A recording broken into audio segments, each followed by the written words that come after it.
ക്രിസ്തീയ സോദരി 2025 ജനുവരി ഫെബ്രുവരി ലക്കം ഓഡിയോ വേഷനിലേക്ക് ഏവർക്കും സ്വാഗതം. എഡിറ്റോറിയൽ. ക്രിസ്തുവിനെ അനുകരിക്കാം. എഴുതിയത് ലൗലി ജോർജ്. അനുകരണം മനുഷ്യപ്രകൃതമാണ്.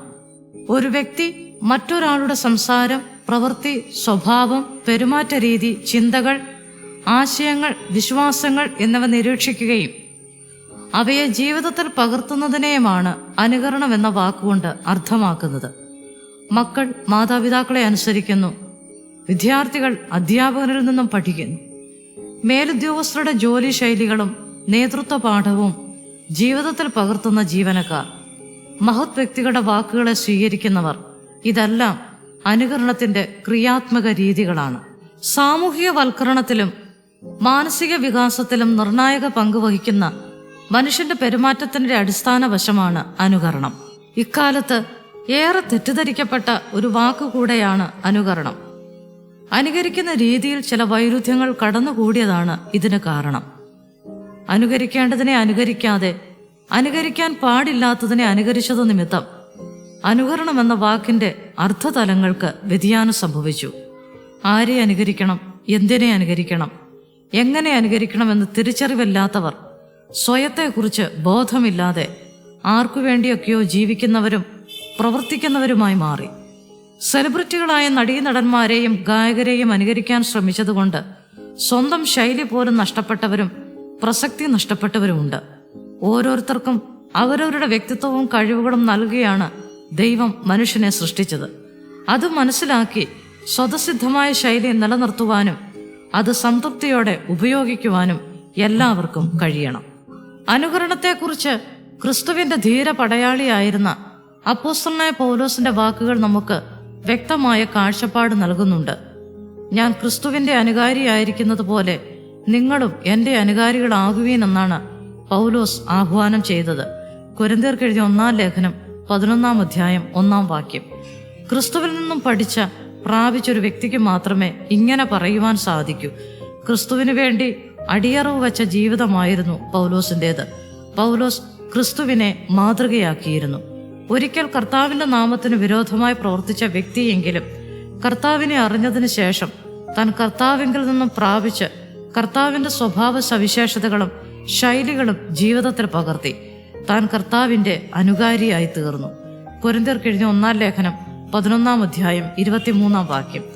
ക്രിസ്തുവിനെ സ്നേഹിച്ച പൗലോസ് കർത്താവിന് വേണ്ടി എന്തും സഹിക്കുവാൻ തയ്യാറായിരുന്നു. ക്രിസ്തുവിന് വേണ്ടി ജീവിക്കുന്ന പൗലോസ് ഗലാത്യർക്ക് എഴുതിയ ലേഖനം 2-ാം അധ്യായം 20-ാം വാക്യം. ക്രിസ്തുവിന് വേണ്ടി പ്രാണത്യാഗം ചെയ്ത പൗലോസ് അപ്പോസ്തല പ്രവർത്തികളുടെ പുസ്തകം 15-ാം അധ്യായം 25-26 വാക്യങ്ങൾ. ക്രിസ്തുവിന് വേണ്ടി കഷ്ടത സഹിക്കുവാൻ ഇഷ്ടപ്പെട്ടിരുന്ന പൗലോസ് കൊരിന്ത്യർക്ക് എഴുതിയ 2-ാം ലേഖനം 12-ാം അധ്യായം 10-ാം വാക്യം. ക്രിസ്തുവിന് വേണ്ടി മരിക്കുവാനും ഒരുങ്ങിയിരുന്നു. അപ്പോസ്തല പ്രവർത്തികളുടെ പുസ്തകം 21-ാം അധ്യായം 13-ാം വാക്യം. അത്രമാത്രം ദൃഢമായിരുന്നു കർത്താവും പൗലോസും തമ്മിലുള്ള വ്യക്തിപരമായ ബന്ധം. ക്രിസ്തുവുമായുള്ള നമ്മുടെ ബന്ധം നിലനിർത്തുന്നതിന് ഉപകാരപ്രദമായ ചില ചിന്തകളുമായാണ് ക്രിസ്തീയ സോദരി ഈ ലക്കം വായനക്കാരിലേക്ക് എത്തുന്നത്. ഒപ്പം ഇന്ത്യക്ക് ബൈബിൾ സമ്മാനിച്ച ചെരുപ്പുകുത്തി എന്നറിയപ്പെടുന്ന ഇംഗ്ലീഷ് ക്രിസ്ത്യൻ മിഷണറിയായ വില്യം കേറിയുടെ ജീവിതാനുഭവങ്ങളും. കാലികം. ജീവനെ പുതുതാക്കാം. എഴുതിയത് ഷൈനി അഭിലാഷ്. ഒരു കാരണവുമില്ലാതെ ഒരാൾക്ക് മറ്റൊരാളെ സ്നേഹിക്കാൻ പറ്റുമോ? ഉണ്ടെങ്കിൽ അത് ഭാഗ്യമായി കണക്കാക്കേണ്ടി വരും. ശിഥിലമാക്കപ്പെടുന്ന കുടുംബ ബന്ധങ്ങളുടെയും ജീവിതം പാതി വഴിയിൽ ഉപേക്ഷിച്ചു പോകുന്നവരുടെയും എണ്ണം ഈ നാളിൽ കൂടി വരുന്നു. എല്ലാ സാഹചര്യവും അനുകൂലമായ ഒരിടത്തു നിന്ന് ഇതുപോലെയുള്ള വാർത്തകൾ കേൾക്കുമ്പോൾ അതിന്റെ കാരണം ഒരിക്കലും സാഹചര്യങ്ങളല്ല എന്ന് നമുക്ക് മനസ്സിലാക്കാം. എല്ലാ കാലത്തും കുറ്റം മറ്റുള്ളവരിലേക്ക് ആരോപിക്കുകയാണ്. പുനർവിവാഹ പരസ്യങ്ങൾ മിക്കവയും നമുക്ക് കാട്ടിത്തരുന്നത് തൻ്റേതല്ലാത്ത കാരണങ്ങളാൽ വിവാഹമോചനം നേടി എന്നാണ്. ആത്മഹത്യക്ക് തയ്യാറെടുത്തിരുന്ന ഒരു വ്യക്തി അദ്ദേഹത്തിന്റെ മരണസമയത്ത് കുടുംബത്തിലുള്ളവർ ഉപയോഗിക്കേണ്ട വസ്ത്രങ്ങൾ വാങ്ങിയതിനു ശേഷമാണ് ഒരു മുഴം കയറിൽ വിജയിയെ പോലെ തന്റെ ജീവിതം തീർത്തു കളഞ്ഞത്. അദ്ദേഹം പറയാതെ പറഞ്ഞു പോയതും കുറ്റം തൻ്റേതല്ല എന്ന് തന്നെയാണ്. ജീവിതത്തിന്റെ ഉത്തരവാദിത്വം ഏറ്റെടുക്കുവാൻ കഴിയാതെ പ്രതിസന്ധികൾക്ക് മുമ്പിൽ പകച്ചു നിൽക്കുമ്പോൾ സ്വയം നഷ്ടപ്പെടുത്തുവാനുള്ളതല്ല നമ്മുടെ ജീവൻ. ജീവൻ നമുക്ക് തന്ന ദൈവത്തിനല്ലാതെ അതിനെ നഷ്ടപ്പെടുത്തുവാൻ ആർക്കും അധികാരമില്ല. ഭയവും നിരാശയും ആശങ്കയും ആകുലതയുമൊക്കെ മനുഷ്യ സഹജമാണ്. തിരുവചനത്തിൽ ഹന്ന എന്നൊരു സ്ത്രീയുണ്ട്. മക്കളില്ല ഒന്നൊറ്റ കാരണത്താൽ തന്റെ പ്രിയതമന്റെ സ്നേഹം കുറഞ്ഞു പോകുമോ, എല്ലാ കാലത്തും ഞാൻ ഈ പഴി കേൾക്കേണ്ടി വരുമോ എന്നൊക്കെ ഹന്ന ആശങ്കപ്പെട്ടിരുന്നു. എന്നാൽ അങ്ങനെ തോന്നാതിരിക്കാൻ വേണ്ടി അവൾക്ക് പെനീനയേക്കാൾ അധികം പ്രതിഫലം എപ്പോഴും എൽക്കാന എന്ന പങ്കാളി നൽകിയിരുന്നു. ഒരുപക്ഷെ ഈ അധികം പ്രതിഫലമായിരിക്കാം മക്കളില്ല എന്നതിനേക്കാൾ പെനീനയ്ക്ക് ഹന്നയോട് ദേഷ്യമോ അസൂയയോ ഉണ്ടായത്. ഇതേ ഭയം ഇന്നത്തെ തലമുറയിലും നമുക്ക് കാണുവാൻ സാധിക്കുന്നു. മക്കളില്ല എന്നതിന് പകരം സൗന്ദര്യത്തിന്റെയോ പണത്തിന്റെയോ ജോലിയുടെയോ കൂടുതലും കുറവും ഒക്കെ അടിസ്ഥാന പ്രശ്നങ്ങളായി മാറുന്നു എന്ന് മാത്രം. എന്നാൽ പങ്കാളിക്ക് അധികം സ്നേഹം കൊടുക്കാൻ കഴിയുന്നുണ്ടോ എന്നത് ഒരു വെല്ലുവിളിയാണ്. ഹന്നയ്ക്ക് ഈ സങ്കടം വന്നു പറയാൻ ഒരിടമുണ്ട്. എന്നാൽ ഈ പുതുതലമുറയ്ക്ക് ഇങ്ങനെ തുറന്നു പറയുവാൻ ഒരിടമില്ല എന്നത് ഇന്നത്തെ ആത്മീയതയുടെ ഒരു പരാജയമായും കണക്കാക്കേണ്ടി വരും. അധ്വാനിക്കുന്നവരും ഭാരം ചുമക്കുന്നവരും കർത്താവിന്റെ അടുക്കൽ വരികയും അവർ കർത്താവിൽ നിന്നും ആശ്വാസം കണ്ടെത്തുകയും ചെയ്തു. യേശുവിന്റെ അരികിൽ വന്ന ആശ്വാസം ലഭിച്ചവർ അനേകരാണ്. പ്രശ്നങ്ങളിൽ അകപ്പെടുന്നവരെ മനസ്സിലാക്കുവാനും അവർക്കൊരാശ്വാസമാകുവാനും ദൈവമക്കൾക്ക് കഴിയാതെ പോകുന്നത് വലിയ പരാജയം തന്നെയാണ്. ഹന്ന ഹൃദയം പകർന്നതുപോലെ തങ്ങളുടെ പ്രശ്നങ്ങൾ തുറന്നു പറയുവാൻ പുതുതലമുറ മടിക്കുന്നതിന്റെ കാരണവും ഇതുതന്നെയാണ്. അവരെ കേൾക്കുവാനും അവർക്ക് ആശ്വാസമാകുവാനും കഴിയുന്ന തരത്തിൽ ഒരിടം ഇന്ന് കുറഞ്ഞു വരികയാണ്. പെനീനയ്ക്ക് കൊടുക്കുന്നതിനേക്കാൾ കൂടുതൽ പ്രതിഫലം കൊടുത്തതിനു ശേഷമാണ് 10 പുത്രന്മാരെക്കാൾ ഞാൻ നിനക്ക് ഉത്തമനല്ലയോ എന്ന് എൽക്കാന ചോദിക്കുന്നത്. ഇതുപോലെ അധികം കൊടുത്തിട്ടും സ്നേഹിച്ചിട്ടും പ്രശ്നത്തിലകപ്പെടുന്ന പങ്കാളികൾ ഇന്നത്തെ തലമുറയിൽ ഉണ്ടാവാം. കുടുംബജീവിതത്തിലെ പ്രശ്ന പരിഹാരത്തിനെത്തിയ ഒരു വ്യക്തി പറഞ്ഞത്, സ്നേഹം പ്രകടിപ്പിക്കാനുള്ളതാണ്, ഇല്ലെങ്കിൽ നമുക്ക് എങ്ങനെ അറിയും അവർ നമ്മെ സ്നേഹിക്കുന്നു എന്ന്. ചില നൊമ്പരങ്ങൾ വ്യക്തികളെ വല്ലാതെ അലട്ടാറുണ്ട്. അതവർക്ക് ആരോടും മനസ്സു തുറന്ന് പറയാനും സാധിക്കാത്തതായിരിക്കാം. ദേവാലയത്തിൽ ഹന്നയ്ക്ക് സംഭവിച്ചതുപോലെ ചില കാര്യങ്ങൾ ആരോടെങ്കിലും പറഞ്ഞാൽ ഇവൾക്ക് അല്ലെങ്കിൽ ഇവന് ഭ്രാന്താണ്, എല്ലാ സൗകര്യവും ഉണ്ടായിട്ടും അഹങ്കാരമാണ് എന്ന് പറയുന്ന മുതിർന്നവർ. എന്നാൽ ഹന്ന തന്റെ അവസ്ഥ വിവരിക്കുമ്പോൾ ഏലി പുരോഹിതന് അത് സ്വീകാര്യമാകുന്നു. പിന്നീട് അവിടെ അവൾക്ക് ഒരാശ്വാസം ലഭിക്കുകയാണ്. നമ്മുടെ അരികിലേക്ക് ചേർന്ന് നിൽക്കുന്നവർക്ക് ആശ്വാസമാകാൻ നമുക്ക് സാധിക്കണം. ഇല്ലെങ്കിൽ ആത്മഹത്യകളുടെ നിരക്ക് ഇനിയും വർദ്ധിക്കും. ദൈവം തന്ന ജീവൻ സ്വയം നഷ്ടപ്പെടുത്തരുത്. ജീവിച്ചിരിക്കുമ്പോൾ നാം ആരോട് ചേർന്നാണ് നടക്കുന്നത്? നമ്മെ മരണത്തിലേക്ക് നയിക്കുന്ന വിചാരത്തോടൊപ്പമാണോ, അതോ ജീവനിലേക്ക് നയിക്കുന്ന രക്ഷാനായകന്റെ കൂടെയാണോ? തിരഞ്ഞെടുപ്പിന് വളരെ പ്രാധാന്യമുണ്ട്. ഒഴുക്ക് കഠിനമായാൽ തുഴച്ചിൽ കഠിനമാകും. എന്നാൽ ഒഴുക്കില്ലെങ്കിൽ തുഴച്ചിൽ സാധിക്കുകയുമില്ല. മരണം വരെ കൂടെ നിൽക്കുന്ന ബന്ധത്തിന്റെ തിരഞ്ഞെടുപ്പിനേക്കാൾ നല്ലത് മരണത്തിനപ്പുറവും ഒരു പുതുജീവന്റെ പ്രഭ തരുന്ന പ്രതീക്ഷയാകുന്ന ക്രിസ്തുവിന്റെ പാതയുടെ തിരഞ്ഞെടുപ്പാണ്. ജീവനെ കളയുന്നവരല്ല, ജീവനെ പുതുതാക്കുന്നവർക്കാണ് അവനോട് കൂടെ വസിക്കുവാനുള്ള ക്ഷണം. പഠനം. ക്രിസ്തുവിനോട് അനുരൂപപ്പെടുക. എഴുതിയത് അക്സാൻ നെൽസൺ. രക്ഷിക്കപ്പെട്ട മാത്രയിൽ അത്യുന്നതനോട് അടിയറവ് പറഞ്ഞ ഒരു വ്യക്തിയുടെ ജീവിത ലക്ഷ്യം പുത്രനെ പ്രസാദിപ്പിക്കുക അല്ലെങ്കിൽ ക്രിസ്തുവിനോട് അനുരൂപപ്പെടുക എന്നതാണ്. അവൻ മുന്നേറുന്നവരെ തൻ്റെ പുത്രൻ അനേകം സഹോദരന്മാരിൽ ആദിജാതനാകേണ്ടതിന് അവൻ്റെ സ്വരൂപത്തോട് അനുരൂപരാകുവാൻ നിയമിച്ചുമിരിക്കുന്നു എന്ന് പൗലോസ് റോമർക്ക് എഴുതിയ ലേഖനത്തിൽ വ്യക്തമാക്കുന്നുണ്ട്. റോമർ 8:29. പുത്രനെ പ്രസാദിപ്പിക്കുന്നതിനോടുള്ള ബന്ധത്തിൽ പൊതുവായി എല്ലാ വിശ്വാസികളും അനുവർത്തിക്കേണ്ട പല കാര്യങ്ങളുമുണ്ട്. വ്യക്തിപരമായ ജീവിതത്തിൽ എങ്ങനെയാണ് ദൈവപ്രസാദം തേടുന്നത്? അവിടെയാണ് നമ്മെക്കുറിച്ചുള്ള ദൈവിക ഉദ്ദേശത്തിന്റെ പ്രഭ മിന്നി തിളങ്ങി നിൽക്കുന്നത്. നാം ഓരോരുത്തരും ദൈവത്തിന്റെ പ്രിയ മക്കളാണ്. നമ്മെ ഓരോരുത്തരെയും കുറിച്ച് സർവശക്തന് വളരെ അതുല്യവുമായ ഉദ്ദേശങ്ങളുണ്ട്. നാം പ്രത്യാശിക്കുന്ന ശുഭഭാവി ലഭിക്കേണ്ടതിന് അവിടുന്ന് നമ്മെക്കുറിച്ച് നിരൂപിക്കുന്ന നിരൂപണങ്ങൾ എന്താണെന്ന് നാം അറിയുന്നില്ല എങ്കിലും അവിടുന്ന് എല്ലാം വ്യക്തമായി അറിയുന്നു. അവ നമ്മുടെ തിന്മയ്ക്കല്ല നന്മയ്ക്കായുള്ളതാണ്. യിരെമ്യാവ് 29:11. ഈ ദൈവിക ഉദ്ദേശത്തെ പ്രാപിക്കുക എന്നത് ഒരു നീണ്ട യാത്രയാണ്. ഈ യാത്ര ഒരു വിനോദയാത്രയല്ല, മറിച്ച് ദുഷ്കരമായ അനേകം പാതകളിൽ കൂടി സഞ്ചരിക്കേണ്ടതായി വരും. തീർച്ചയായും ദൈവത്തോട് ചേർന്ന് നടക്കുമ്പോൾ അതിൻ്റെതായ ആനന്ദവുമുണ്ട്. ക്രിസ്തുവിനോട് അനുരൂപപ്പെടുക എന്ന ലക്ഷ്യത്തിലേക്ക് എത്തണമെങ്കിൽ നമ്മുടെ ചിന്തകൾ, പ്രവർത്തന രീതി, പ്രതികരണങ്ങൾ, മനോഭാവം ഇവയെല്ലാം ചില പ്രത്യേക രീതിയിൽ രൂപപ്പെടേണ്ടതായിട്ടുണ്ട്. അത് ദൈവത്തിന്റെ പരിപൂർണ ഹിതത്തിന് അഥവാ പെർഫെക്റ്റ് വിൽ അനുസരിച്ചാകണം. നമ്മുടെ പഠനം, ജോലി, വിവാഹം തുടങ്ങിയ എല്ലാ ഭൗതിക കാര്യങ്ങളിലും ആ പരിപൂർണ ഹിതം ചേർന്ന് വരേണ്ടതുണ്ട്. ഇവയെല്ലാം ക്രിസ്തുവിനോട് അനുരൂപപ്പെടുന്നതുമായി ബന്ധപ്പെട്ട് ഓരോ വ്യക്തിയുടെ ജീവിതത്തിലും പ്രധാന പങ്ക് വഹിക്കുന്നു. അതിനെ ചില ഭൗതിക നേട്ടങ്ങൾക്ക് വേണ്ടി ലാഘവമായി കാണാൻ ശ്രമിക്കരുത്. ദൈവവചന പഠനത്തിനും ആത്മീയതയ്ക്കും ഇത്രയേറെ പ്രാധാന്യം നൽകുന്ന ഒരു സമൂഹത്തിൽ വേണ്ട വിധം അത് അംഗീകരിക്കാതെ പോകുന്നത് ദുഃഖകരമാണ്. ലോകത്തിന്റെ മാനദണ്ഡങ്ങൾക്ക് വില കൊടുക്കാതെ ദൈവഹിതം തിരിച്ചറിഞ്ഞുള്ള പഠനവും ജോലിയും വിവാഹവും നടക്കുന്നതിലൂടെ നമ്മെക്കുറിച്ചുള്ള ദൈവിക ഉദ്ദേശം നിറവേറുകയും അതുവഴി ക്രിസ്തുവിനോട് അനുരൂപപ്പെടുകയുമാണ്. മെച്ചപ്പെട്ട ജീവിത സൗകര്യങ്ങൾ നമുക്ക് വേണം, അത് തെറ്റല്ല. എന്നാൽ ആത്യന്തികമായി ദൈവമക്കളായ നമുക്ക് എങ്ങനെയാണ് ദൈവഹിതം എന്ന വാക്കിനെ പോലും കാറ്റിൽ പറത്തിക്കൊണ്ട് കേവലം ഭൗതിക നിബന്ധനകളെ മാത്രം കേന്ദ്രീകരിച്ചുള്ള ഇത്തരത്തിലുള്ള തിരഞ്ഞെടുപ്പുകൾക്ക് അർത്ഥമുണ്ടാകുന്നത്? നിർബന്ധമായ മാറ്റങ്ങൾ സംഭവിക്കേണ്ടിയിരിക്കുന്നു. 10 പടികളുള്ള ഒരു കോവണിയിൽ കയറുമ്പോൾ ആദ്യത്തെ പടിയിൽ നിന്ന് ഒറ്റയടിക്ക് 10ാമത്തെ പടിയിലേക്ക് ചവിട്ടുന്നത് പോലെയാണ് പലരും ഇത്തരം വിഷയങ്ങളെ കാണുന്നത്.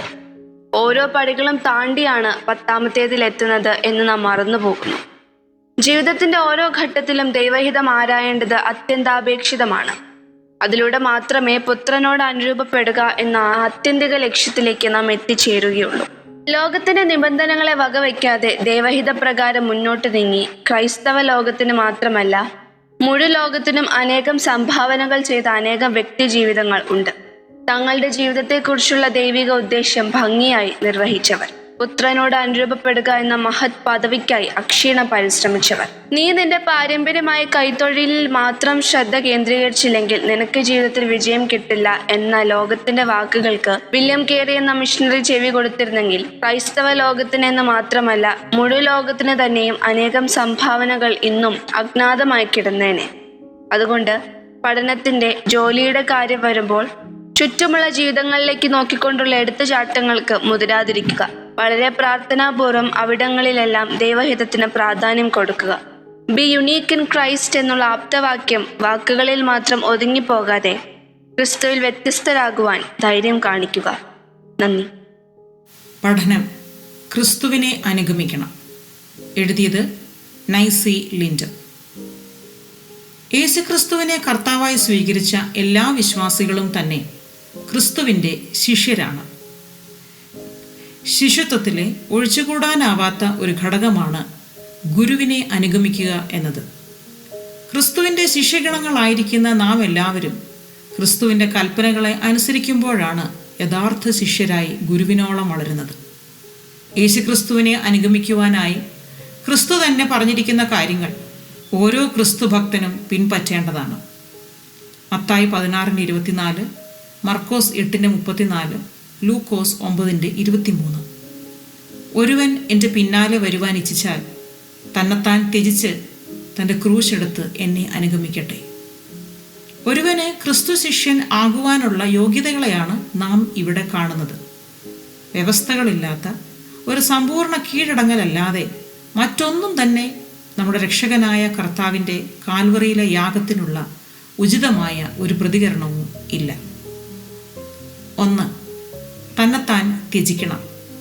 സ്വയത്യാഗം. യഥാർത്ഥ ക്രിസ്തീയതയിൽ ഒഴിച്ചുകൂടാൻ പാടില്ലാത്ത ഒരു ഭാഗമാണ് സ്വയത്യാഗം. സ്വയം ഉയർത്തൽ അഥവാ സ്വന്തമായ അവകാശവാദങ്ങൾ, ഇവ ക്രിസ്തീയതയ്ക്ക് എതിരാണ്. വേദപുസ്തക പ്രകാരം സ്വയം എന്നത് പാപം നിറഞ്ഞതും വീഴ്ച ഭവിച്ചതും മരണം മാത്രം അർഹിക്കുന്നതുമാണ്. തന്നെത്താൻ എന്നത് കേവലം ശരീരമെന്നല്ല അർത്ഥമാക്കുന്നത്. പ്രത്യുത സ്വഭാവത്തിൽ താൻ ആയിരിക്കുന്ന നിലയിൽ താൻ ചിന്തിക്കുന്നതും ആഗ്രഹിക്കുന്നതും പ്രവർത്തിക്കുന്നതും എല്ലാം ഉൾപ്പെടുന്ന ഒരു പൂർണ്ണ മനുഷ്യനെയാണ്. തന്നെത്താൻ ത്യജിക്കാൻ മനസ്സില്ലാത്ത ഒരുവന് നിയമാനുസൃതമായി യേശുക്രിസ്തുവിൻ്റെ ശിഷ്യനാണെന്ന് അവകാശപ്പെടാൻ കഴിയുകയില്ല. തന്നെത്താൻ ത്യജിക്കുക എന്നത് സ്വയം നിഷേധിക്കൽ പോലെയല്ല. സ്വയം നിഷേധത്തിൽ ചില ഭക്ഷണ പദാർത്ഥങ്ങൾ, സുഖങ്ങൾ അല്ലെങ്കിൽ സ്വത്തുക്കൾ എന്നിവ വേണ്ട എന്ന് വെക്കുന്നതാണ്. എന്നാൽ തന്നെത്താൻ ത്യജിക്കുന്നതിൽ സ്വയത്തിന് ഒരു അവകാശമോ അധികാരമോ ഇല്ലാതെ മുഴുവനായും ക്രിസ്തുവിൻ്റെ കർത്തൃത്വത്തിന് കീഴടങ്ങലാണ്. അതായത് സ്വയം തൻ്റെ സിംഹാസനം വേണ്ടെന്ന് പ്രഖ്യാപിക്കുകയാണ്.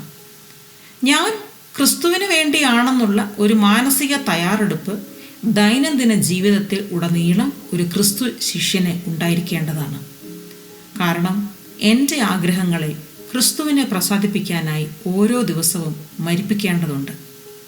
നിങ്ങൾ മരിച്ച് നിങ്ങളുടെ ജീവൻ ക്രിസ്തുവിനോടുകൂടെ ദൈവത്തിൽ മറഞ്ഞിരിക്കുന്നു. കൊലോസ്യർ 3:3. 2. ക്രൂശ് എടുക്കണം. ചില ശാരീരിക ബലഹീനതയോ മാനസിക വേദനയോ അല്ല ക്രൂശ് എന്നതുകൊണ്ട് ഉദ്ദേശിക്കുന്നത്. ഇവയെല്ലാം എല്ലാ മനുഷ്യർക്കും സർവ്വസാധാരണമാണ്. മനഃപൂർവമായി തിരഞ്ഞെടുക്കുന്ന ഒരു ജീവിത പാതയാണ് ക്രൂശ്. ദൈവപുത്രൻ്റെ മേൽ ഈ ലോകം വാരിച്ചൊരിഞ്ഞ ഉപദ്രവം, നിന്ദ, അപമാനം എന്നിവയ്ക്കാണ് ക്രൂശ് പ്രതീകമാകുന്നത്. അപ്പോൾ ഈ ലോകത്തിന് എതിരായി ക്രിസ്തു മാർഗം സ്വീകരിക്കുന്ന ആർക്കും ഇത് തന്നെയാണ് ലഭ്യമാകുന്നത്.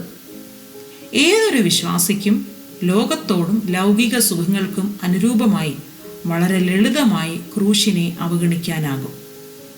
ശാരീരിക മരണം വരെ പ്രതീക്ഷിക്കാവുന്ന ഒരു സമ്പൂർണ്ണ സമർപ്പണമാണ് ക്രൂശ് എടുക്കണം എന്നതുകൊണ്ട് ക്രിസ്തു ഉദ്ദേശിക്കുന്നത്. സ്വയത്യാഗ വിശ്വാസത്തിലൂടെ ക്രിസ്തുവിലേക്ക് അടുത്തു വരുന്നവർക്കെല്ലാം സത്യവും നിത്യവുമായ ഒരു ജീവിതം ലഭ്യമാണ്.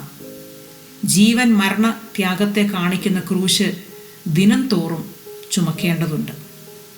ഒരിക്കലായി മാത്രം ഈ തീരുമാനമെടുത്ത് അതിൽ നിന്ന് മാറിപ്പോവുകയോ മറക്കുകയോ ചെയ്താൽ നാം പിന്മാറിപ്പോയേക്കാം. ക്രിസ്തു നമ്മുടെ പൂർണ്ണ സമർപ്പണവും സേവനവും അർഹിക്കുന്നു. സ്വാഭിമാനത്തെയും സ്വയത്തെക്കുറിച്ചും ഉള്ള ചിന്തകളെല്ലാം വെടിഞ്ഞ് ക്രിസ്തുവിൻ്റെ ക്രൂശിനെ ധ്യാനിച്ച് ദൈനംദിന ജീവിതത്തിൽ അവനെ ഉയർത്താം. 3. ക്രിസ്തുവിനെ അനുഗമിച്ചുകൊണ്ടിരിക്കുക. ഈ വസ്തുത മനസ്സിലാക്കണമെങ്കിൽ ഒരു സ്വയ ചോദ്യത്തിൻ്റെ ആവശ്യമുണ്ട്. അതായത് യേശുക്രിസ്തുവിൻ്റെ ജീവിത സവിശേഷത എന്താണ് എന്നത്. ക്രിസ്തുവിൻ്റെ ജീവിതം ദൈവഹിതത്തോട് അനുസരണമുള്ളതായിരുന്നു. പരിശുദ്ധാത്മാവിൻ്റെ ശക്തിയിൽ നിറഞ്ഞ ഒരു ജീവിതമായിരുന്നു അത്. മറ്റുള്ളവർക്ക് വേണ്ടിയുള്ള നിസ്വാർത്ഥ സേവനത്തിൻ്റെ ജീവിതം. ഗുരുതരമായ തെറ്റുകളുടെ മുമ്പിലും ദീർഘക്ഷമയോടും സംയമനത്തോടും കൂടിയുള്ള ജീവിതം.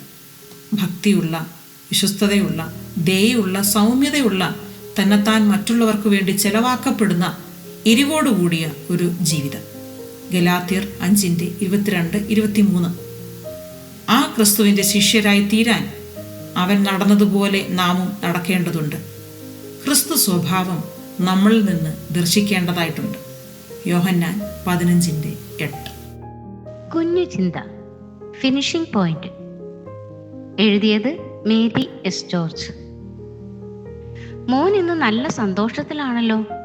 സ്റ്റീവിന്റെ തുള്ളിച്ചാടിയുള്ള വരവ് കണ്ട് മുറ്റം തൂത്തുകൊണ്ടിരുന്ന റീത്ത ചേച്ചി ചോദിച്ചു. ആ, ഒരു വിശേഷമുണ്ട് എന്ന് പറഞ്ഞ് അവൻ വീട്ടിനകത്തേക്ക് കയറി. അമ്മച്ചി, അമ്മച്ചി, സ്റ്റീവ് നീട്ടി വിളിച്ചു. എന്താ മോനെ? അമ്മച്ചി മെല്ലെ മുറിയിൽ നിന്നും ഇറങ്ങി വന്നു. അതെ അമ്മച്ചി, ഞാൻ 100 മീറ്റർ ഹഡിൽസിൽ സെലക്ട് ആയി. ആണോ? മിടുക്കൻ. ഇനി 1ാം സമ്മാനം വാങ്ങിക്കണം കേട്ടോ. ശബ്ദം കേട്ട് സ്റ്റെഫിമോൾ മുകളിൽ നിന്നും ഇറങ്ങി വന്നു. കൺഗ്രാജുലേഷൻ അച്ചാച്ച. ഞാൻ നോക്കിയിരിക്കുകയായിരുന്നു. അങ്ങനെ ഒടുവിൽ അച്ചാച്ചൻ സെലക്ട് ആയി അല്ലേ? എൻ്റെ ക്ലാസ്സിലെ ബിന്ദുവിൻ്റെ ചേട്ടൻ ലോങ് ജമ്പിൽ സെലക്ട് ആയെന്ന് അവൾ ഇപ്പോൾ മെസ്സേജ് അയച്ചിരുന്നു. ഇവിടെ നിന്ന് അച്ചാച്ചൻ ഡിസ്ട്രിക്ട്, സ്റ്റേറ്റ്, നാഷണൽ, പിന്നെ ഒളിമ്പിക്സ് വരെ പോകണം.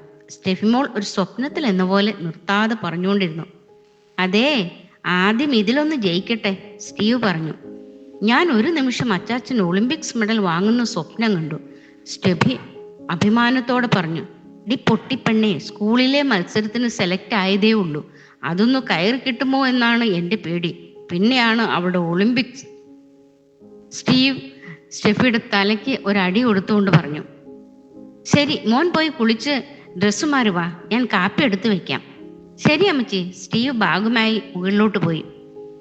അവൻ ഡ്രസ് മാറി താഴെ വന്നപ്പോഴേക്കും അവന് ഇഷ്ടമുള്ള പഴംപൊരി റീത്ത ചേച്ചി ഉണ്ടാക്കി വെച്ചിട്ടുണ്ടായിരുന്നു. അമ്മച്ചി അതുമായി ഡൈനിങ് ടേബിളിലേക്ക് വന്നു. മമ്മിയുടെ ഓഫീസിൽ ഓഡിറ്റിംഗ് നടക്കുന്നതുകൊണ്ട് ഇന്ന് താമസിച്ചേ വരുമെന്ന് മമ്മി ഫോൺ ചെയ്ത് പറഞ്ഞിരുന്നു. അതുകൊണ്ട് മക്കൾ തനിയെ ഇരുന്ന് പഠിച്ചുകൊള്ളണം കേട്ടോ. മമ്മി ഒരു പ്രൈവറ്റ് കമ്പനിയിലെ എഞ്ചിനീയറാണ്. മമ്മിയുടെ ഓഫീസ് ഒരുപാട് ദൂരെയാണ്. രാവിലെ 7 മണിക്ക് പോയാൽ രാത്രി 7 മണി കഴിഞ്ഞിട്ടേ വരൂ. ഹോംവർക്ക് ചെയ്ത് കഴിയാറായപ്പോൾ ബൈക്കിൻ്റെ ശബ്ദം താഴെ കേട്ടു. അവൻ ഓടി താഴെ വന്നു. മമ്മി, പപ്പ, ഞാൻ 100 മീറ്റർ ഹഡിൽസിൽ സെലക്റ്റായി. അവൻ്റെ സന്തോഷത്തിന് അതിരില്ലായിരുന്നു. ആണോ? കൊള്ളാം, നന്നായി പ്രാക്ടീസ് ചെയ്യണം. പപ്പ അവനെ ചേർത്ത് പിടിച്ച് അഭിനന്ദിച്ചു. എന്നാണ് മത്സരം? മമ്മി ചോദിച്ചു. അടുത്ത മാസം 15-ാം തീയതിയാണ്. മമ്മി വരണം. അതിനൊന്നും അവധി ദിവസമല്ലല്ലോ. മമ്മി പറഞ്ഞു. മമ്മി, എനിക്ക് വേണ്ടി ഒരു ദിവസം ലീവ് എടുക്കണം. ശരിയാ, ഈ മമ്മി ഞങ്ങളുടെ സ്കൂളിലെ ഒരു പ്രോഗ്രാമിനും വരത്തില്ല. ഞങ്ങളുടെ ഫ്രണ്ട്സിൻ്റെ മമ്മിമാരാണ് PTA മീറ്റിങ്ങിനും കോമ്പറ്റീഷനും എല്ലാം വരുന്നത്. സ്റ്റെഫിമോൾ അച്ചാച്ചനെ സപ്പോർട്ട് ചെയ്ത് പറഞ്ഞു. ശരി ശരി, സമയം കളയാതെ രണ്ടുപേരും പോയിരുന്ന് പഠിക്കാൻ നോക്ക്. ഇത് പറഞ്ഞ് മമ്മി മുറിയിലേക്ക് പോയി. തുടർന്നുള്ള ദിവസങ്ങൾ വളരെ തിരക്കുള്ളതായിരുന്നു. സ്റ്റീവ് നന്നായി പ്രാക്ടീസ് ചെയ്യുന്നുണ്ടായിരുന്നു. എങ്കിലും അഖിലും അനന്തവും അവനേക്കാൾ വേഗത്തിൽ ഓടുന്നു കണ്ടപ്പോൾ അവനിൽ അല്പം നിരാശ തോന്നിയിരുന്നു. അങ്ങനെ 15-ാം തീയതി വന്നെത്തി. സ്റ്റീവും സ്റ്റെഫിമോളും റെഡിയായി താഴെ വന്നു. അവൻ അടുക്കളയിൽ ചെന്നു. Mummy breakfast ഉണ്ടാക്കിക്കൊണ്ടിരിക്കുകയായിരുന്നു. മമ്മി, അവൻ മമ്മിയെ സാവധാനം വിളിച്ചു. മമ്മി, ഇന്നെൻ്റെ മത്സരം കാണാൻ വരില്ലേ? അവൻ സങ്കടത്തോടെ മമ്മിയുടെ മുഖത്തേക്ക് നോക്കി ചോദിച്ചു. നിങ്ങൾ വേഗം കഴിച്ചിട്ട് പോകാൻ നോക്ക്, സ്കൂൾ ബസ് വരാറായി. മമ്മി, തീർച്ചയായിട്ടും വരണം, സ്റ്റെഫിയും മമ്മിയെ നിർബന്ധിച്ചു. അവർ കഴിച്ചു കഴിഞ്ഞപ്പോഴേക്കും സ്കൂൾ ബസ്സിന്റെ ഹോൺ മുഴങ്ങുന്നത് കേട്ടു. മമ്മി ഇന്ന് വന്നില്ലെങ്കിൽ ഇനി ഒരിക്കലും മമ്മിയോട് ഞാൻ മിണ്ടത്തില്ല. അവൻ പിറുപിറുത്തുകൊണ്ട് ബസ്സിൽ കയറി. മത്സരം ആരംഭിച്ചു. മമ്മി അവിടെ എങ്ങാനും ഇരിക്കുന്നുണ്ടോ എന്നറിയാൻ സ്റ്റീവ് ഗാലറിയിൽ ചുറ്റും ഒന്ന് കണ്ണോടിച്ചു. പെട്ടെന്ന് അതാ അവൻ്റെ മമ്മി ഗാലറിയിൽ മുൻനിരയിൽ എഴുന്നേറ്റ് നിന്ന് കൈവീശുന്നു. അവന് തൻ്റെ കണ്ണുകളെ വിശ്വസിക്കാനായില്ല. അവൻ്റെ മുഖം വികസിച്ചു. എന്തെന്നില്ലാത്ത ഒരു ആവേശം അവനിൽ അലയടിച്ചു. അവൻ്റെ ഉത്സാഹം വർദ്ധിച്ചു. തന്നെ നോക്കിക്കൊണ്ട് മമ്മി ഗാലറിയിൽ ഉണ്ട് എന്നുള്ള ബോധ്യം അവനെ ഉത്സാഹഭരിതനാക്കി. അനന്ത് പരിഹാസത്തോടെ അവനെ കണ്ണിറുക്ക് നോക്കുന്നത് അവൻ ഗൗനിച്ചതേയില്ല. മത്സരത്തിന്റെ അനൗൺസ്മെന്റ് മുഴങ്ങി. സ്റ്റീവ് നേരെ മുമ്പിലുള്ള ഫിനിഷിംഗ് പോയിന്റിലേക്ക് നോക്കി. പിന്നെ ഒന്നും ആലോചിച്ചില്ല. ഓരോ ഹഡിൽസും നിഷ്പ്രയാസം ചാടി റെക്കോർഡ് സമയത്തിൽ ഒന്നാമതായി അവൻ ഫിനിഷിംഗ് പോയിന്റിലെത്തി. ഗാലറിയിൽ എല്ലാവരും എഴുന്നേറ്റ് നിന്ന് കൈയടിച്ചു. മമ്മി ഓടി വന്ന് അവനെ കെട്ടിപ്പിടിച്ചു. അവൻ്റെ നെറുകയിൽ ചുംബിച്ചു. മമ്മി വന്നതുകൊണ്ടാണ് എനിക്ക് ഫസ്റ്റ് കിട്ടിയത്. സന്തോഷം കൊണ്ട് അവൻ തുള്ളിച്ചാടി. കൂട്ടുകാരെ, ഗാലറിയിൽ തന്നെ നോക്കിക്കൊണ്ടിരുന്ന മമ്മിയെ കണ്ടപ്പോൾ സ്റ്റീവിന് തൻ്റെ ഓട്ടം നിഷ്പ്രയാസം ഓടി ഫിനിഷിംഗ് പോയിന്റിൽ ഒന്നാമതായി എത്തുവാൻ സാധിച്ചു. അതുപോലെ നമ്മുടെ ജീവിതത്തിലും നമ്മെ നോക്കിക്കൊണ്ടിരിക്കുന്ന യേശു കർത്താവിൻ്റെ സാന്നിധ്യം അനുഭവിച്ചാൽ ലക്ഷ്യത്തിലേക്ക് നമുക്കും അതിവേഗം മുന്നേറുവാൻ സാധിക്കും. യേശുവിനെ നോക്കി ഓടുക. അപ്പോൾ എല്ലാ പ്രതിസന്ധികളും കീഴടക്കി ഫിനിഷിംഗ് പോയിന്റിൽ എത്തുവാൻ ഇടയാകും. വിശ്വാസത്തിനും നായകനും പൂർത്തി വരുത്തുന്നതിനുമായി യേശുവിനെ നോക്കുക. 2025 യേശു കർത്താവിനെ നോക്കി ലക്ഷ്യത്തിലേക്ക് ഓരോ ചുവടും വെച്ച് നമുക്ക് മുന്നേറാം. Missionary story. സ്ഥിതിമാറ്റത്തിൻ്റെ ദൈവിക വഴികൾ അഗോചരമാണ്. എഴുതിയത് അക്സ നെൽസൺ. ഈ വാക്കുകളെ അന്വർത്ഥമാക്കിയ മഹനീയ ജീവിതമായിരുന്നു ഇന്ത്യക്ക് ബൈബിൾ സമ്മാനിച്ച ചെരുപ്പുകുത്തി എന്നറിയപ്പെടുന്ന വില്യം കേരിയുടേത്. അതെ, ദൈവിക ഉദ്ദേശ്യത്തെ തൻ്റെ ജീവിതത്തിലൂടെ നിറവേറ്റിയ ശ്രേഷ്ഠ മിഷണറി. ആ അതുല്യ വ്യക്തിപ്രഭാവത്തിൻ്റെ ജീവിതത്തിലൂടെ ഒരു യാത്രയാവാം. കുഞ്ഞു വില്യം ഒരു പ്രകൃതി സ്നേഹിയായിരുന്നു. പ്രകൃതിയിലെ ജീവജാലങ്ങളെക്കുറിച്ചുള്ള അഗാധമായ അറിവ് ചെറുപ്പത്തിലെ സമ്പാദിച്ചിരുന്നു. അതുകൂടാതെ നിശ്ചയദാർഢ്യം വില്യമിൻ്റെ ഒരു കൈമുതലായിരുന്നു. അതിനെ സൂചിപ്പിക്കുന്ന രസകരമായൊരു സംഭവമുണ്ട്. വില്യം പ്രകൃതി സ്നേഹിയായിരുന്നു എന്ന് പറഞ്ഞല്ലോ. ആ സ്നേഹത്തിൻ്റെ പ്രതിഫലനമായി ഒരിക്കൽ കുഞ്ഞു വില്യം ഒരു കിളിക്കൂടിനെ ലക്ഷ്യമിട്ടു. എന്നാൽ അത് എത്തിപ്പിടിക്കുവാൻ ശ്രമിച്ച ഫലം പരാജയമായിരുന്നു. നിലത്ത് വീണ് നന്നേ പരിക്കേറ്റ് കിടപ്പിലായി. എന്നാൽ സൗഖ്യമായപ്പോൾ അതിലൊന്നും തളരാതെ വീണ്ടും മരത്തിൽ അള്ളിക്കയറി അതെടുക്കുക തന്നെ ചെയ്തു. ശകാരിച്ച അമ്മയോട് വില്യം പറഞ്ഞത് ഇപ്രകാരമാണ്: അമ്മേ, എനിക്ക് എന്ത് ചെയ്യാൻ കഴിയും? ഞാൻ തുടങ്ങി വെച്ചത് ഞാൻ തന്നെ അവസാനിപ്പിക്കും. 12 വയസ്സായപ്പോൾ വില്യമിന്റെ ജീവിതത്തിൽ ഒരു മാറ്റം സംഭവിച്ചു. ആ നാളുകളിൽ 12 വയസ്സായ ആൺകുട്ടികൾ അവരുടെ തൊഴിൽ തിരഞ്ഞെടുക്കണമെന്നത് നിർബന്ധമായിരുന്നു. വില്യമിന് ആ കാര്യത്തിൽ തീർത്തും സംശയമില്ലായിരുന്നു. ഒരു നല്ല തോട്ടക്കാരൻ, അതെ, അത് തന്നെയാണ് തനിക്ക് പറ്റിയ ഏറ്റവും അനുയോജ്യമായ തൊഴിൽ എന്ന് പ്രകൃതി സ്നേഹിയായ വില്യം മനസ്സിലുറപ്പിച്ചു. എന്നാൽ വിചാരിച്ചതുപോലെ അത് അത്ര എളുപ്പമായിരുന്നില്ല. കൊടും ചൂടിലും കാറ്റിലും മണിക്കൂറുകളോളം നിന്ന് പണി ചെയ്യുക എന്നത് വില്യമിന് പരിചിതമായ ഒരു അനുഭവമായിരുന്നില്ല. തൽഫലമായി അതിൻ്റെ പരിണിത ഫലങ്ങൾ ശരീരത്തിൽ ഉണ്ടാകുവാൻ തുടങ്ങി. വില്യം രോഗിയാകുവാൻ ആരംഭിച്ചു. പക്ഷേ ദൃഢനിശ്ചയക്കാരനായ നമ്മുടെ വില്യം ഉണ്ടോ ഇത് അവസാനിപ്പിക്കുന്നു. പ്രതിസന്ധികളെ വകവയ്ക്കാതെ വില്യം തൻ്റെ തൊഴിൽ തുടർന്നു. പക്ഷെ രോഗങ്ങൾ മൂർച്ഛിച്ചതോടെ വില്യമിന് തൻ്റെ ഉശിര് അടിയറവ് വയ്ക്കേണ്ടതായി വന്നു. ഈ സമയങ്ങളിലെല്ലാം ദൈവം ഈ ചുറുചുറുക്കൻ പയ്യനെ വീക്ഷിക്കുന്നുണ്ടായിരുന്നു. ദൈവത്തിന് ആവശ്യവും ഇങ്ങനെയുള്ളവരെ തന്നെ. ഒരു കാര്യം തുടങ്ങുക മാത്രമല്ല, അത് അവസാനിപ്പിക്കുവാൻ കൂടി വേണ്ടി കഠിന പ്രയത്നം ചെയ്യുന്നവരെ. നമ്മുടെ വില്യമിന് തോട്ടക്കാരൻ എന്ന ജോലി പക്ഷെ ഭംഗിയായി അവസാനിപ്പിക്കുവാൻ സാധിച്ചില്ല. വില്യം തൻ്റെ പിതാവുമായി സംസാരിച്ചു. പിതാവ് അധ്യാപകനാകുന്നതിന് മുൻപേ ചെയ്തിരുന്ന തൊഴിലായിരുന്നു ചെരുപ്പ് കുത്തുക എന്നത്. ആലോചനയുടെ അന്ത്യം അവർ തീരുമാനിച്ചു, ഒരു ചെരുപ്പ് കുത്തിയാവുക. ആ തൊഴിൽ ആ നാളുകളിൽ വളരെ പ്രശസ്തമായിരുന്നു. അങ്ങനെ വില്യമിന്റെ പിതാവ് മിസ്റ്റർ കേറി ഒരു നല്ല ചെരുപ്പ് കുത്തിയെ സമീപിച്ചു വില്യമിന്റെ അധ്യാപകനായി നിയോഗിച്ചു. ക്ലാർക്ക് നിക്കോളസ് എന്നായിരുന്നു അദ്ദേഹത്തിന്റെ പേര്. 7 വർഷം നീളുന്ന കഠിന പരിശീലനം. എന്നാൽ വില്യമിനെ തളർത്താൻ പര്യാപ്തമായ ഒന്നായിരുന്നില്ല അത്. ദൈവത്തിന്റെ സൃഷ്ടികളെ വളരെയധികം ഇഷ്ടപ്പെട്ടിരുന്ന വില്യം ഈ കാലയളവിൽ ഒന്നും ദൈവത്തെ പറ്റി ചിന്തിച്ചിരുന്നില്ല. തൻ്റെ പിതാവ് ഒരു അടിയുറച്ച ക്രിസ്ത്യാനി ആയിരുന്നത് വില്യമിനെ ദൈവവിശ്വാസിയാക്കിയില്ല. എന്നാൽ വില്യമിനോടൊത്ത് ജോൺ വോർ എന്നൊരു ആൺകുട്ടി ഉണ്ടായിരുന്നു പരിശീലനത്തിന്. ജോൺ ആകട്ടെ കർത്താവായ യേശുക്രിസ്തുവിൽ ആശ്രയം അർപ്പിച്ച വ്യക്തിയായിരുന്നു. പക്ഷെ വില്യമിന് അങ്ങനെ ഒരു രക്ഷിതാവിനെ ആവശ്യമായി തോന്നിയതേയില്ല.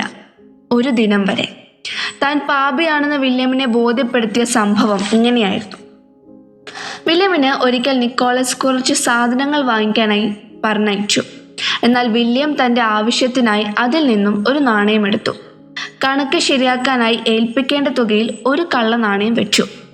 എന്നാൽ വിദഗ്ധനായ ആ അധ്യാപകൻ അത് കണ്ടുപിടിച്ചു. പിടിച്ചു നിൽക്കാനായി വില്യം ഒരു കള്ളവും പാസാക്കി. പക്ഷെ നിക്കോളസിന്റെ അടുത്ത് അത് വില പോയില്ല.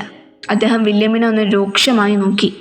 വില്യം തല കുനിച്ചു നിന്നു. തന്നെ അധ്യാപകൻ പറഞ്ഞു വിടുമെന്ന് ഭയപ്പെട്ട വില്യമിനെ അത്ഭുതപ്പെടുത്തിക്കൊണ്ട് നിക്കോളസ് വില്യമിനോട് ക്ഷമിച്ചു.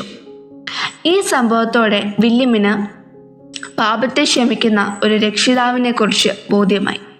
വൈകാതെ വില്യം യേശുവിനെ സ്വന്തം രക്ഷിതാവായി സ്വീകരിച്ചു. സൃഷ്ടിയുടെ ആരാധകനായിരുന്ന വില്യം ഇപ്പോൾ സൃഷ്ടാവിന്റെ ആരാധകനായി മാറി. ദൈവത്തെക്കുറിച്ച് കൂടുതൽ അറിയാനുള്ള വാഞ്ച വില്യമിൽ അലതല്ലി. അതിനുള്ള പ്രാരംഭ നടപടി എന്നോണം വില്യം ഗ്രീക്ക് ഭാഷ പഠിച്ചു. ബൈബിൾ ആദ്യം എഴുതിയ ഭാഷയിൽ തന്നെ വായിക്കാനായി. തൻ്റെ ഒഴിവ് നേരങ്ങളിലെല്ലാം വില്യം യേശുക്രിസ്തുവിനെ കുറിച്ച് മറ്റുള്ളവരോട് വാചാലനായി. വില്യം ആദ്യം സുവിശേഷം പങ്കുവച്ചത് തൻ്റെ സഹോദരിമാരോടായിരുന്നു. അവരും രക്ഷിക്കപ്പെട്ടു. വൈകാതെ നിക്കോളസ് മരിച്ചതിനാൽ വില്യമിന് വേറെ ഇടത്തേക്ക് മാറേണ്ടതായി വന്നു. കുറച്ചു നാളുകൾക്ക് ശേഷം വില്യം വിവാഹിതനായി. ഭാര്യയെയും 4 മക്കളെയും പോറ്റുന്നതിനായി വില്യം ഒരു വൈകുന്നേര പള്ളിക്കൂടം ആരംഭിച്ചു. ചെരുപ്പ് തുന്നുന്നതിനോടൊപ്പം വില്യം അധ്യാപനത്തിലും വ്യാപൃതനായി. ഇത്ര തിരക്കേറിയ ജീവിത സാഹചര്യങ്ങളിലും വില്യം ദൈവവചനത്തിനായി സമയം കണ്ടെത്തി. ഒരിക്കൽ വില്യം വളരെ ആഗ്രഹിച്ച ക്യാപ്റ്റൻ കുക്സ് വോയേജസ് എന്ന പുസ്തകം വില്യമിന് വായിക്കാനായി ലഭിച്ചു. ഭൂമിശാസ്ത്രത്തെ പ്രണയിച്ചിരുന്ന, സ്കൂൾ കാലഘട്ടത്തിൽ കൊളംബസ് എന്ന വട്ടപ്പേര് ലഭിച്ചിരുന്ന വില്യമിനെ ആ പുസ്തക വായന നന്നേ ത്രസിപ്പിച്ചു. എന്നാൽ വായനയുടെ മധ്യേ ഒരു ചോദ്യം വില്യമിനെ വല്ലാതെ അലട്ടി. ക്യാപ്റ്റൻ കുക്ക് സഞ്ചരിച്ചിരുന്ന ഈ വിദൂര നാടുകളിലെ ഗോത്രവർഗക്കാരും ദരിദ്രജനങ്ങളുമെല്ലാം അവരുടെ പാപത്തെ ക്ഷമിക്കുന്ന രക്ഷിതാവിനെ കുറിച്ച് കേട്ടിട്ടുണ്ടാകുമോ? ആകെ കുറച്ച് മിഷണറിമാരെ ഇതുവരെ രംഗത്തുണ്ടായിട്ടുള്ളൂ എന്ന വിവരവും വില്യമിനെ വിഷമിപ്പിച്ചു. എന്നാൽ തനിക്ക് ചെയ്യാൻ കഴിയുന്നത് പ്രാർത്ഥിക്കുക മാത്രമാണെന്ന ഉറപ്പിൽ വില്യം ആ വിഷയത്തിൽ പ്രാർത്ഥിക്കാൻ ആരംഭിച്ചു, ദൈവത്തിന്റെ മഹനീയ പദ്ധതികളെക്കുറിച്ച് അറിയാതെ. ദൈവവചന പഠനത്തിൽ വ്യാപൃതനായിരുന്ന വില്യം ഈ സമയം കൊണ്ട് തന്നെ നല്ലൊരു പ്രഭാഷകനായിരുന്നു. നാട്ടിൻപുറങ്ങളിലെ പല സഭകളും വില്യമിൽ നിന്ന് ദൈവവചനം കേൾക്കാനായി അദ്ദേഹത്തെ ക്ഷണിച്ചു. തന്റെ പണിശാലയിൽ വില്യം തോലുകൾ ഉപയോഗിച്ച് പല രാജ്യങ്ങളുടെ മാപ്പ് നിർമ്മിച്ചു വെച്ചിട്ടുണ്ടായിരുന്നു. അവയിൽ സുവിശേഷം ഇതുവരെയും എത്തിപ്പെടാത്ത രാജ്യങ്ങളൊക്കെ വില്യം രേഖപ്പെടുത്തി. ഈ മാപ്പ് കാണുമ്പോഴൊക്കെ വില്യമിന്റെ കണ്ണുകൾ വേദന കൊണ്ട് നിറയും. എത്രയോ ലക്ഷങ്ങൾ തങ്ങളുടെ പാപങ്ങളിൽ മരിച്ച് നരകത്തിൽ പതിക്കുന്നു. ഒരു ചെരുപ്പ് കുത്തിയായി തനിക്ക് പ്രാർത്ഥിക്കുവാനല്ലാതെ എന്ത് ചെയ്യാൻ കഴിയും എന്നോർത്ത് വില്യം സങ്കടപ്പെടും. എന്നാൽ ദൈവത്തിന്റെ പദ്ധതികൾ അത്ഭുതകരമായിരുന്നു. നിരന്തരം ചെരുപ്പുകൾ വാങ്ങിയിരുന്ന ഒരു വ്യക്തി അദ്ദേഹത്തോട് പറഞ്ഞു, താങ്കൾ ഒരാഴ്ചയിൽ സമ്പാദിക്കുന്ന മുഴുവൻ തുകയും ഞാൻ ഓരോ ആഴ്ചകളിൽ താങ്കൾക്ക് തരാം. താങ്കൾ ദൈവവചനം പഠിപ്പിക്കുന്നതിൽ കൂടുതൽ ശ്രദ്ധിക്കൂ. വില്യമിന്റെ ഹൃദയം സന്തോഷത്താൽ നിറഞ്ഞു തുളുമ്പി. അങ്ങനെ വില്യം ഒരു മുഴുവൻ സമയ ശുശ്രൂഷകനായി പ്രവർത്തനം ആരംഭിച്ചു. ദൈവത്തെ അറിയാത്ത മറ്റ് രാജ്യങ്ങളെക്കുറിച്ചുള്ള ഭാരം കാരണം വില്യം മറ്റ് ശുശ്രൂഷകരോട് ഈ വിവരം പങ്കുവച്ചു. എന്നാൽ വില്യമിനുള്ളതുപോലെ ഒരു ഹൃദയഭാരം അവർക്കുണ്ടായിരുന്നില്ല. അവർ അതിനെ തീരെ ഗൗനിച്ചില്ല. യോഹന്നാൻ 3:16 വില്യമിന്റെ ഹൃദയത്തിൽ നിരന്തരം മുഴങ്ങിക്കൊണ്ടിരുന്നു. ഈ വിഷയത്തിന്മേൽ വില്യം ശക്തമായി പ്രാർത്ഥിക്കാൻ ആരംഭിച്ചു. ഇവിടെയും ദൈവം ഒരു സുഹൃത്തിനെ വില്യമിനായി ഒരുക്കി. അദ്ദേഹം ഇങ്ങനെ പറഞ്ഞു, സുവിശേഷീകരണത്തിന്റെ ആവശ്യകതയെക്കുറിച്ച് താങ്കൾ ഒരു ലഘുലേഖ തയ്യാറാക്കൂ. നമുക്കത് സഭകൾക്ക് വിതരണം ചെയ്യാം. അതിനുള്ള പണം ഞാൻ നൽകാം. അങ്ങനെ വില്യം പ്രാർത്ഥിച്ചു. അതിനുള്ള പ്രവർത്തനങ്ങൾ ആരംഭിച്ചു. വൈകാതെ സഭകളിലേക്കെല്ലാം ആ എഴുത്തെത്തി. അനേകം പേർ ഈ ശുശ്രൂഷയിൽ താല്പര്യമുള്ളവരായി രംഗത്ത് വന്നു. പക്ഷെ ഇത്തവണയും അധികാരികൾ അവരുടെ ആവശ്യത്തെ അത്ര കണ്ട് ഗൗനിച്ചില്ല. ഒരു കൂട്ടം ദരിദ്രരായ ഗ്രാമീണ പ്രഭാഷകർക്ക് എങ്ങനെ ലോകത്തോട് സുവിശേഷം അറിയിക്കാൻ കഴിയും എന്നായിരുന്നു അവരുടെ ചോദ്യം. വില്യം കരഞ്ഞുകൊണ്ട് തൻ്റെ സുഹൃത്തായ ആൻഡ്രൂ ഫുള്ളറിനോട് ചോദിച്ചു, ഇനിയും ഒന്നും നടക്കില്ലേ? പെട്ടെന്ന് ഫുള്ളർ എഴുന്നേറ്റ് വില്യമിനോടൊപ്പം യാചിച്ചു. ഒടുവിൽ അവർ അതിന് സമ്മതിച്ചു. ഒരു മിഷണറി സൊസൈറ്റി തുടങ്ങുന്നതിനായി. അവർ ഒരു മിഷണറി ഡോക്ടറായ ഡോക്ടർ ജോൺ തോമസിനെ കുറിച്ച് കേട്ടിരുന്നു. അദ്ദേഹത്തെ വിളിച്ച് പ്രവർത്തനങ്ങളെക്കുറിച്ച് സംസാരിക്കാൻ ആവശ്യപ്പെട്ടു. ഇന്ത്യ ആയിരുന്നു അദ്ദേഹത്തിന്റെ പ്രവർത്തന സ്ഥലം. പ്രഭാഷണത്തിനൊടുവിൽ അദ്ദേഹം പറഞ്ഞു, വേറെ എന്തിനേക്കാളുമേറെ ഞാൻ ഇന്ത്യയിലേക്ക് മടങ്ങിപ്പോകുവാൻ ആഗ്രഹിക്കുന്നു. പക്ഷെ എന്നോടൊപ്പം ഒരു മിഷണറി ആവശ്യമുണ്ട് എന്ന്. പക്ഷെ ആര് പോകും? വില്യമിന്റെ ഹൃദയത്തിൽ ദൈവിക ശബ്ദം അലതല്ലി. അതെ, ഇത് തന്നെയാണ് ഞാൻ നിന്നിൽ നിന്ന് ആഗ്രഹിക്കുന്നത്. വില്യം ചാടി എണീറ്റ് നിന്ന് പറഞ്ഞു, ഞാൻ പോകും ഡോക്ടർ തോമസിന്റെ കൂടെ. അങ്ങനെ അവിടെ നിന്ന് വില്യം എന്ന മിഷണറിയുടെ യാത്ര ആരംഭിക്കുകയായി. ഇംഗ്ലണ്ടിൽ നിന്നും ഇന്ത്യയിലേക്ക് അയക്കപ്പെടുന്ന ആദ്യത്തെ മിഷണറി. ആ മനുഷ്യസ്നേഹിയുടെ പ്രയാണങ്ങൾ ആരംഭിച്ചു.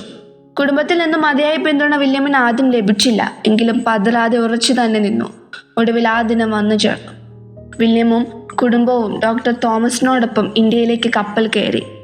ദൈവകൃപയാൽ ഭാര്യയും മക്കളും തന്നോടൊപ്പം പോരുവാൻ ഇതിനകം സമ്മതിച്ചിരുന്നു. പലപ്പോഴും ശക്തമായ കാറ്റും കോളും ആഞ്ഞടിച്ചു. ചില ദിവസങ്ങൾ തന്നെ കപ്പൽ പ്രവർത്തനരഹിതമായി തീർന്ന സന്ദർഭങ്ങളുണ്ട്. ഈ സമയങ്ങളെല്ലാം വില്യം വെറുതെ ഇരിക്കുകയല്ല ചെയ്തത്. ബംഗാളി പഠിക്കുവാൻ തുടങ്ങി. അതുകൂടാതെ ബൈബിൾ ആ ഭാഷയിലേക്ക് വിവർത്തനം ചെയ്യുന്നതിനുള്ള ഉദ്യമത്തിലും ഏർപ്പെട്ടു. ഇന്ത്യയിലെ ജനങ്ങൾക്ക് അവരുടെ ഭാഷയിൽ വായിക്കുന്നതിനുള്ള ബൈബിൾ.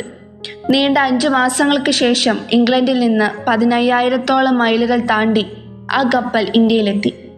ഇന്ത്യയിലെ ജനങ്ങളെ കണ്ട വില്യമിന് അവരോട് എന്തെന്നില്ലാത്ത വാത്സല്യം തോന്നി. എന്നാൽ കാര്യങ്ങൾ ഉടനെ അവതാളത്തിലായി. തൻ്റെ ഭാര്യയും ഒരു കുട്ടിയും പെടുന്നന്നെ രോഗികളായി. ഒരു വീടില്ലാതെ അവർ നന്നേ ഭാരപ്പെട്ടു. എന്നാൽ ദൈവം അവിടെയും അവർക്കായി കരുതി. അവരെ കണ്ട് മനസ്സലിന ഒരു ഇംഗ്ലീഷ് സ്നേഹിതൻ അവരെ തൻ്റെ മണിമാളികയിലേക്ക് സ്വാഗതം ചെയ്തു. പുതിയ വീട് കണ്ടുപിടിക്കുന്നത് വരെയും ഭാര്യയ്ക്കും മകനും സുഖമാകുന്നത് വരെയും അവർ അവിടെ പാർത്തു. പട്ടിണി പാവങ്ങളും ദരിദ്രരും എല്ലാറ്റിലും ഉപരിയായി ദൈവത്തെ അറിഞ്ഞിട്ടില്ലാത്തവരുമായ ഇന്ത്യയിലെ ജനങ്ങളെക്കുറിച്ചുള്ള വില്യമിന്റെ ഭാരം വളരെ വലുതായിരുന്നു. എങ്ങും നിറഞ്ഞു നിൽക്കുന്ന വിഗ്രഹങ്ങളുടെ അതിപ്രസരം വില്യമിനെ വല്ലാതെ വേദനിപ്പിച്ചു. അദ്ദേഹം കൂടുതൽ കഠിനമായി തന്റെ പ്രവർത്തനങ്ങളിൽ ഏർപ്പെട്ടു. ചില കാഴ്ചകൾ വില്യമിനെ നടുക്കിക്കളഞ്ഞു. ദൈവത്തെ പ്രസാദിപ്പിക്കാനായി ശരീരം കുത്തിത്തുളയ്ക്കുന്ന മനുഷ്യർ, ഭർത്താവ് മരിക്കുമ്പോൾ ചിതയിലേക്ക് എറിയപ്പെടുന്ന ഭാര്യമാർ. തന്നാലാവും വിധം വില്യം അത് തടയുവാനായി ശ്രമിച്ചു. എന്നാൽ ഫലമുണ്ടായില്ല. അദ്ദേഹം കരളുരുകി പ്രാർത്ഥിച്ചു ഇതിനൊരന്ത്യമുണ്ടാകാൻ.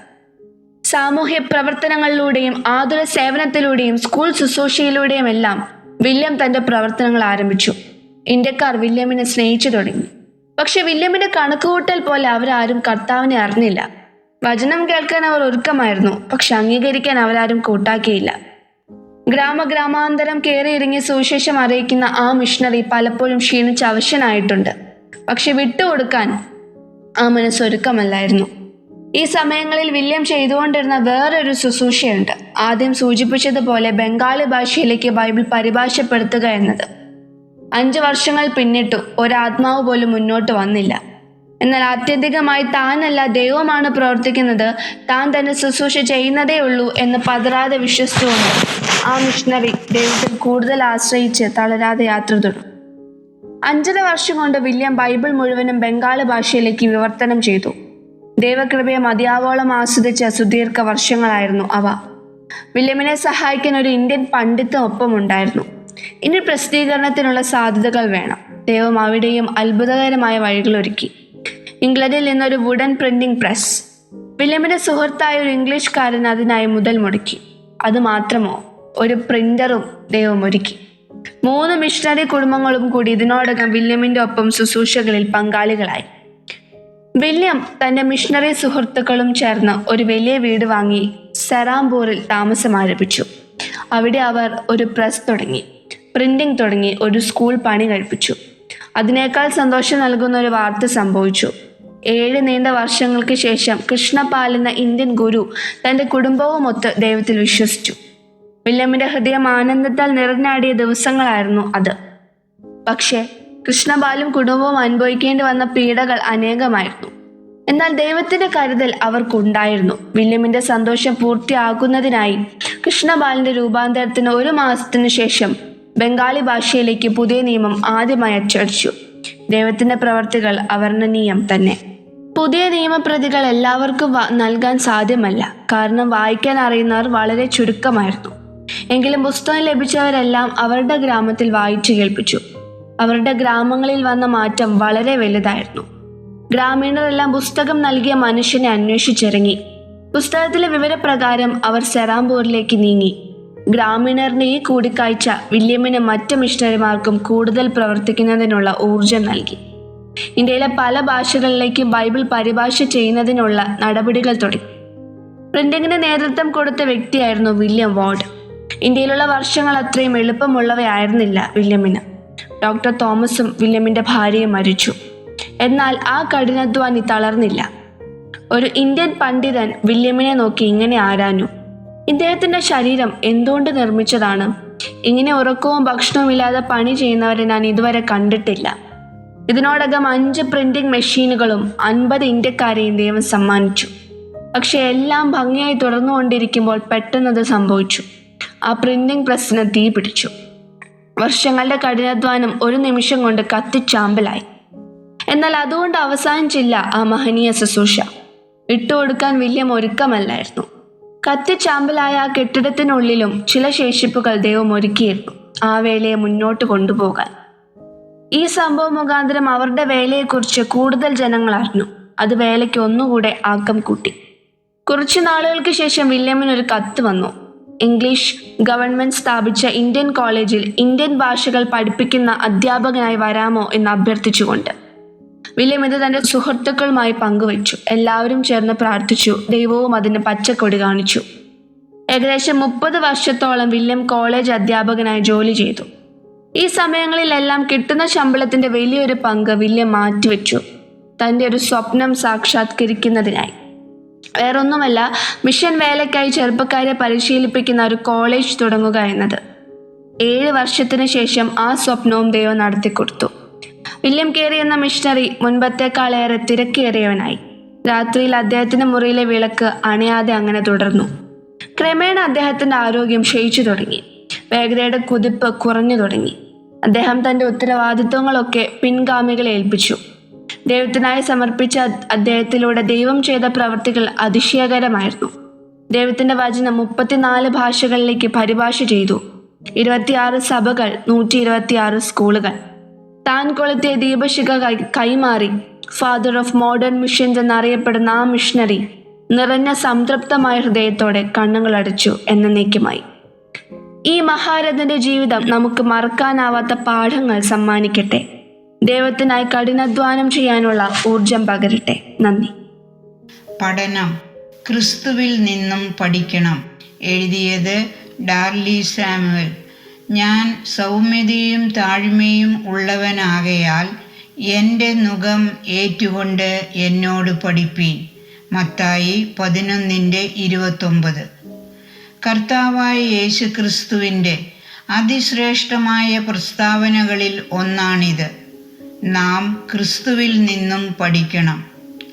നമുക്ക് മാതൃകയാക്കുവാൻ കഴിയുന്ന ധാരാളം സ്വഭാവ വൈശിഷ്ട്യങ്ങൾക്ക് ഉടമയാണ് കർത്താവായ യേശു ക്രിസ്തു.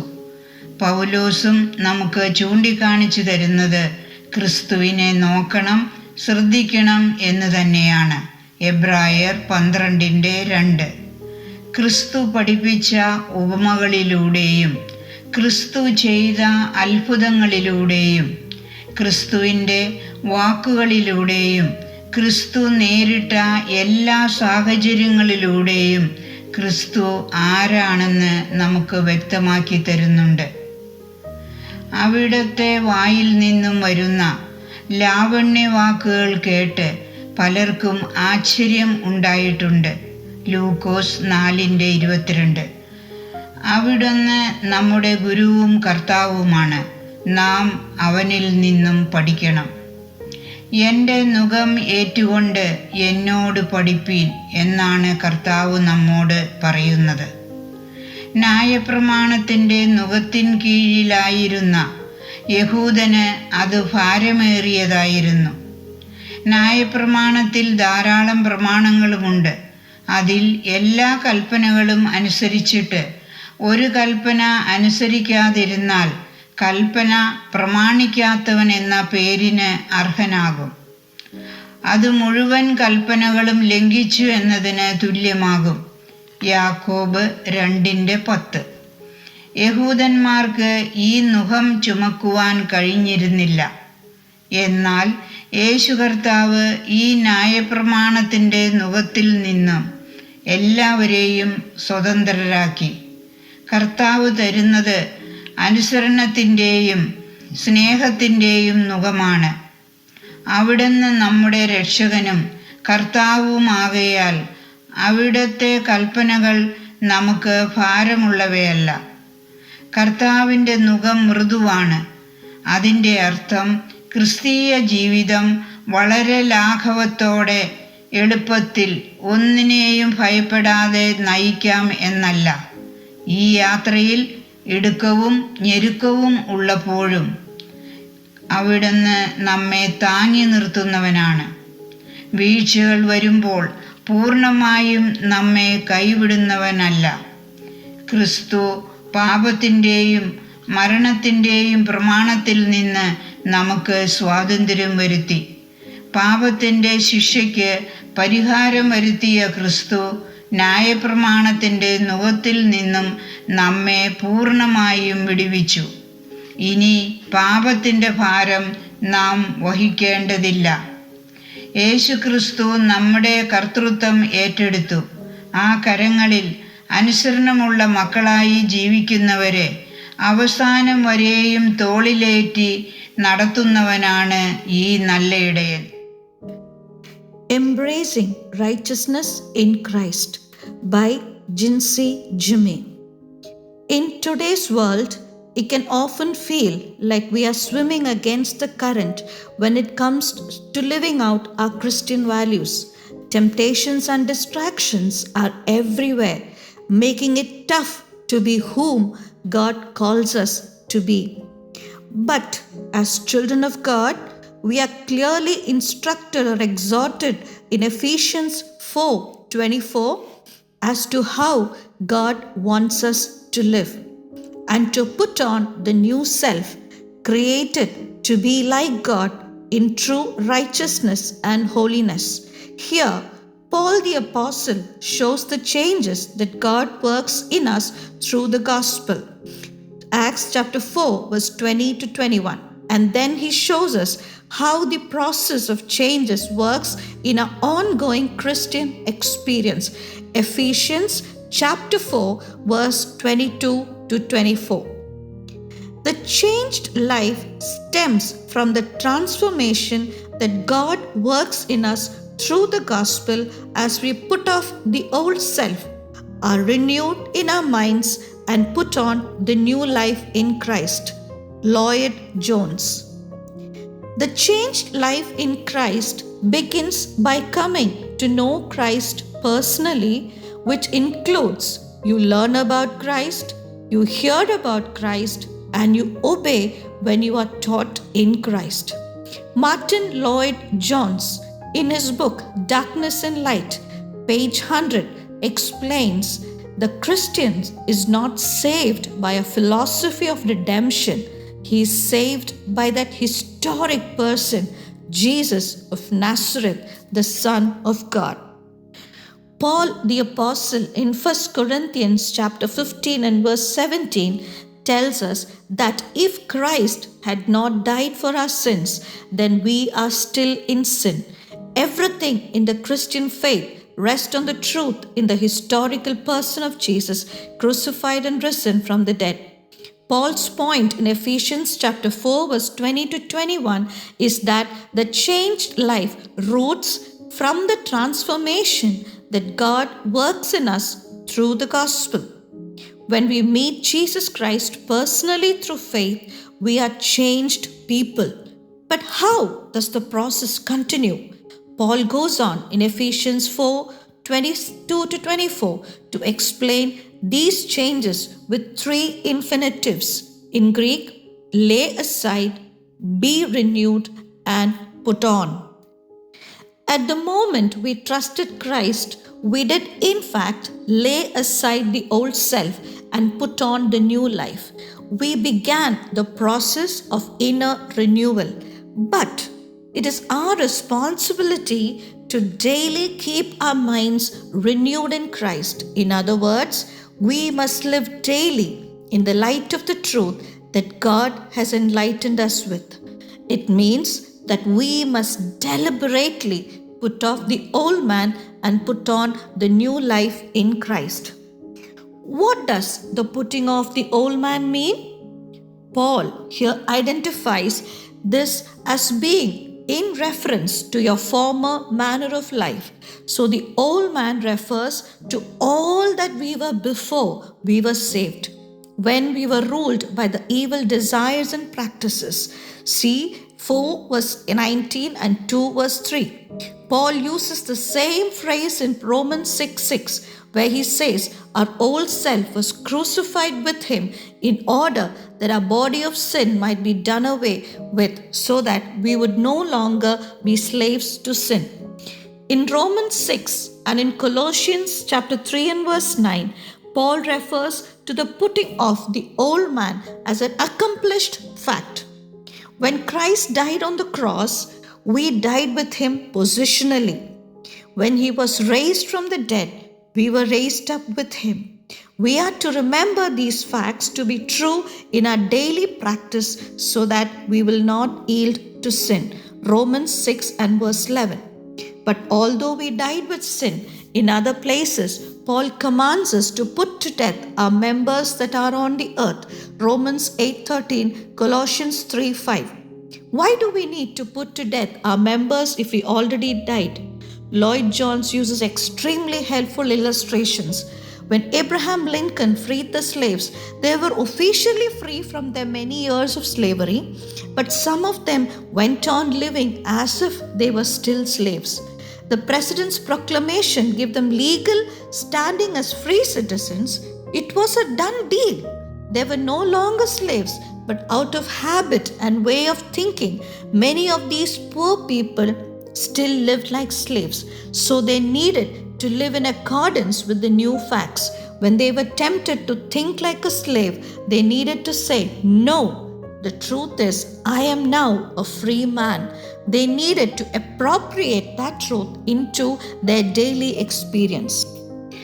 Even so, we must remember sin deceives us into thinking that it will give us freedom and fulfillment, but it is a lie. Sin only defiles, enslaves, and destroys the person who is deceived by it. When Christ saved us, he liberated us from bondage to sin. We died to sin by virtue of his death on the cross. We were raised to new life in him. Now we must deliberately flee from sin and put on the new clothes of righteousness and holiness in him, because he freed us. There is still in us a strong tug towards old life, but we do not have to yield to it. The changed life involves putting off the old man. The changed life also requires being renewed in the spirit of your mind. Ephesians 4:23. Be renewed is in the present passive infinitive, which means that it is an ongoing process that God performs in us as we continue in our new life with him. Philippians 2:12 and 13. The renewing takes place in the spirit of your mind. God does the renewing as we obey him by saturating our minds with his transforming word of truth. So, God's spirit performs the work of renewal in us, but we are responsible to use the means of renewal, namely his word, which renews our heart and thoughts as we submit to it. Finally, the changed life in Christ requires putting on the new self. After we put off the old self, Ephesians 4:24 challenges us to put on the new self. This means choosing to live in alignment with the new identity we have been given in Christ. Putting on the new self means 1. To pursue holiness. It means resisting the pressure to conform to the world's standard and instead setting your eyes on God's perfect will and purpose for your life. To live with righteousness. Righteousness is simply living right before God. This is not about being perfect, but about striving to do the right thing in every situation. Strengthen your relationship with God. The Christian walk is not something you can do on your own. To live the life God calls you to live, you need his strength. Spend time in prayer, reading the Bible to grow closer to him. The more you know God, the more you will be able to recognize his voice and understand his will for your life. It is also in these moments of connection with God that he fills you with the power to resist sin. Seeking support from other believers. Being part of a Christian fellowship according to the New Testament pattern gives you the accountability and helps you stay focused on God's truth even when life gets tough. Living a life of righteousness and holiness is not always easy, especially when sin feels tempting. But the good news is that in Christ, we have everything we need to live a life that pleases God. By understanding who we are in Christ, putting off the old self, putting on the new self, and relying on God's strength, we can live the life he has called us to, reflecting his righteousness and holiness in everything we do. God bless.